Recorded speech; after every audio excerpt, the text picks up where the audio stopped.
कैसे हो? मेरे कुछ दोस्तों ने मुझे राय दी कि आप कुरान शरीफ पढ़ो तो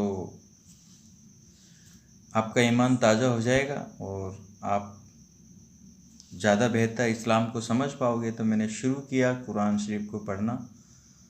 तो सूरा अल बकरा में चैप्टर 27 और 28 के बीच में एक आयत है, हाय क्यों कर तुम खुदा का इनकार करते हो जबकि तुम अपनी माँओं के पेट में निर्जीव ही थे, तो उसी ने तुम्हें जीवन डाला और वही तुम्हें मार डालेगा और वही आखिरत में क़यामत के दिन तुम्हें उठाएगा और उसी की तरफ तुम लौट जाओगे। यहाँ पे मैं कंफ्यूज हूँ, आई एम सॉरी। मैं आप लोगों की धार्मिक भावना को ठेस पहुँचाना नहीं चाहता, सिर्फ मैं जानना चाहता हूँ, एक जिज्ञासावश आप लोगों से सवाल पूछना चाहता हूँ कि ऐसा क्या संभव है कि हम माँ के पेट में हम निर्जीव थे? अगर हम निषेचन जो क्रिया है, फर्टिलाइजेशन क्या बोलते हैं उसको, निषेचन जो क्रिया है उसको देखें तो महिला के बच्चेदानी में अंडाशय होते हैं दो तरफ।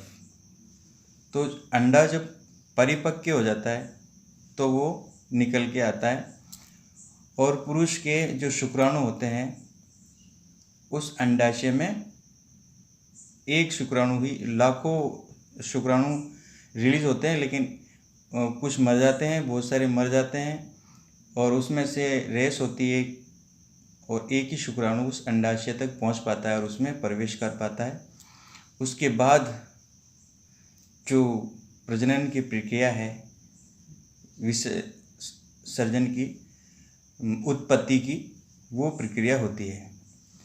तो निर्जीव तो हम कहीं थे ही नहीं। बताइए, वो शुक्राणु निर्जीव थे या वो अंडाशय भी निर्जीव नहीं था? जो सेल्स है वो भी कहते हैं कि 24 घंटे तक वो अंडाशय वहाँ वेट करता है शुक्राणुओं का और 24 घंटे बाद वो नष्ट होके ब्लड के रूप में निकल जाता है। लेकिन पुरुष के जो शुक्राणु होते हैं वो 3 से 4 दिन वहाँ जीवित रह सकते हैं। इसका मतलब ये हुआ कि ना तो ये जो शुक्राणु है वो निर्जीव है और ना ही वो अंडाशय जो एक सेल्स है वो निर्जीव है।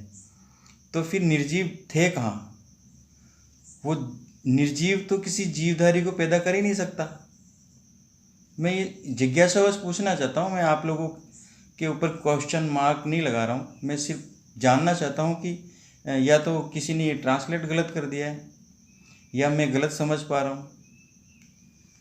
तो आप लोग बिना गाली गलौज दिए इस सवाल का थोड़ा जवाब देने की कोशिश करना। जो आप लोग कहते हो कि हम मुसलमान हैं, ये खासकर मेरे समाज के लोगों से क्वेश्चन कर रहा हूँ मैं, चीता मेराज समाज के लोगों से क्वेश्चन कर रहा हूँ मैं कि ये जो आयत है चैप्टर 27 और चैप्टर 28 के बीच में सूरह अल बकरा के अंदर, मत मानिएगा, ऐसा मत सोचिएगा कि आप लोगों की धार्मिक भावना को ठेस पहुँचा रहा हूँ। मैं सिर्फ जानने के लिए जिज्ञासावश आपसे पूछ रहा हूँ आप लोगों से कि ये क्या है, निर्जीव कहाँ थे हम? जहाँ अल्लाह ने हमारे अंदर, मनुष्यों के अंदर जीव डाला, वहाँ निर्जीव, माँ के पेट में हम निर्जीव कहाँ थे?